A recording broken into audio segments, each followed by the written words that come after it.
And so there are so many people in the world, and you know, you may be watching this right now, and you have these incredible ideas, and what you think is missing is motivation. And that's not true. In my language, you all have the same purpose. And that purpose is to reflect and to reveal the cosmos in a way that has never happened before. You can say the divine presence, you can say great God of the universe, you can say divine life.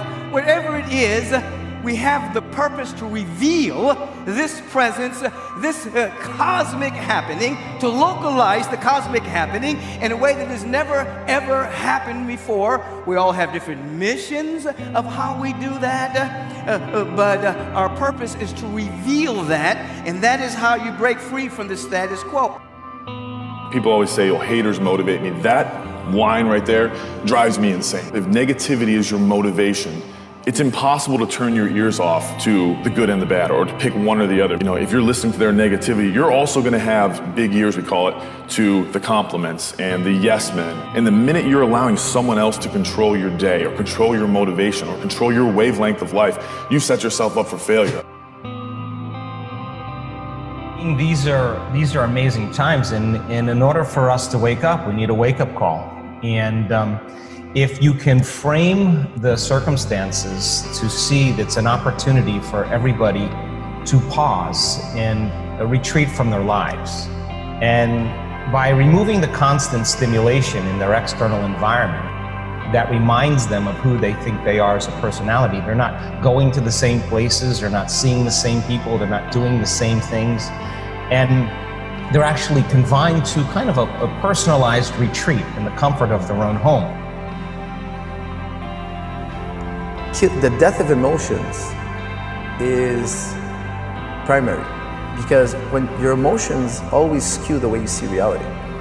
And Socrates, he was very different than what you hear today. You know, everybody today is like, oh, reality is what you make of it, what you want it to be. Socrates is the polar opposite. He says, look, your emotions are getting in the way of what's really out there.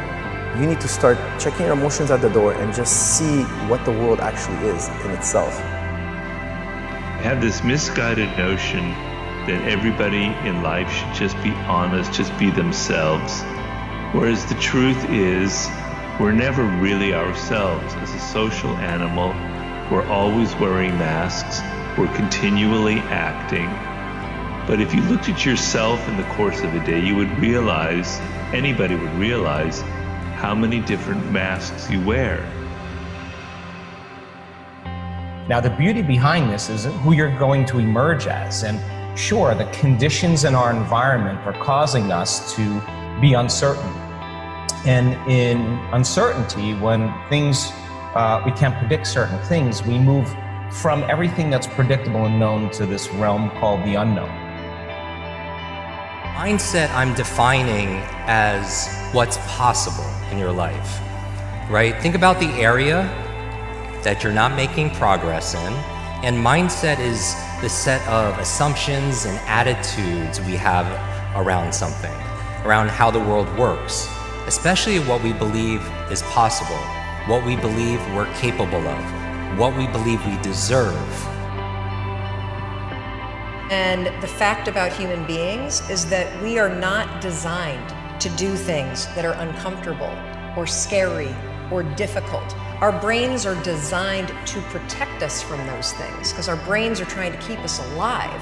And in order to change, in order to build a business, in order to be the best parent, the best spouse, to do all those things that you know you want to do with your life, with your work, with your dreams, you're going to have to do things that are difficult, uncertain, or scary. You have to ignore the externalities, the third parties and their subjective views of you. Otherwise, you are setting yourself up for failure, and it breeds a false sense of ego. We have such a small window of opportunity in this life to self-generate success, and every day we wake up, that window is closing at an alarming rate. And every minute you waste worrying about somebody that has zero real effect on your life, that window comes closer. And one day you're gonna wake up and look back, and that window is gonna have slammed shut on your ass. And you're gonna look back and regret all those minutes wasted worrying about somebody that didn't even know you. Limitless is not about being perfect. It's about progressing and advancing beyond what you believe is possible.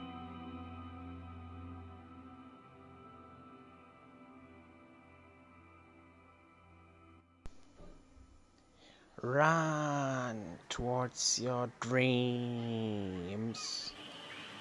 Everything begins with a thought. Wherever you don't have love, if you don't have enough money, if you don't have enough health, somewhere, somehow, you've had a thought that's blocked you. And all our beliefs about money, everything really starts so early. But the great news is you can change your thought. When you live it, you leave it. When you live it, you leave it. What you're saying is wonderful, but what you're doing is penetrating. It's shaping the lives of those who are watching. And I realized that the bigger I dreamed, the more contagious I became. A person who's living a lie, they cannot be well balanced. They cannot be well adjusted in themselves. Because you can lose it all, but you can't lose your principles. If you live a principle-centered life, your foundation is solid.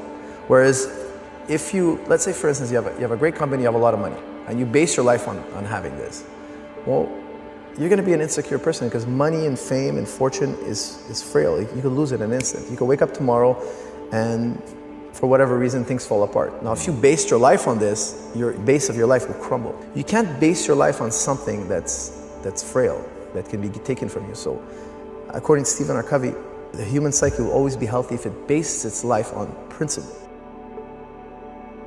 There's effluence, affluence, and influence. Effluence is generosity, it's giving. There can be no permanent affluence unless there's effluence in your consciousness. So first, you're in service to something higher. And you begin to ask yourself, because you've been given everything, you're a composite spiritual idea that carries the infinite in ways beyond your wildest imagining. You have to live in the inquiry of what can I give? What can I share? How can I shine? How can I radiate? You have to give up the thought of what can I get from the world. Don't sign up for the goal, sign up for the inconvenience it's going to cost you. Sign up for that. Sign up. I sign up every day to the inconvenience. The goal looks sexy, the inconvenience looks costly. But if you sign up for the inconvenience, then the goal will take care of itself. There's no more freeing moment in your life when you can hear something said about you and completely dismiss it, and your day, the wavelength of your day has not altered completely. It is truly being free from within yourself and living a life in your own mind, unjudged by others, because life is hard enough, and it's going to beat you down at every opportunity. Why add one more thing? Take their attention off of everything that's known, and if you do that properly and you're not aware of your body, if you're not aware of the people in your life that you identify with, you're not thinking about your cell phone or any object, you're not thinking about where you're sitting, where you work, where you need to go, you're not thinking about the future or the past, you're in the present moment, then what are you? Your consciousness. And now that is the eye of the needle that passes you through to the quantum field. You can't enter that place as a somebody. You've got to enter as a nobody. The planet is Mother Earth, Gaia, rainforests, rivers, 3/4 water, trees. It's a magnificent, luminous being that's becoming more and more conscious of itself. And then there is the world. The world is held together by opinions, points of view, positionalities, beliefs, which is why individuals can be on the same spot on the planet, but be in different worlds. Are you willing to not quite know what's there, but that something is there is greater than you? Are you willing to say, my life has to make a huge difference? A life well lived is what makes you enthusiastic. Find enthusiasm and you're at the highest level of the human experience. Enthusiasm. It's actually the path to happiness is enthusiasm. Your life comes down to your decisions, and if you change your decisions, you will change everything.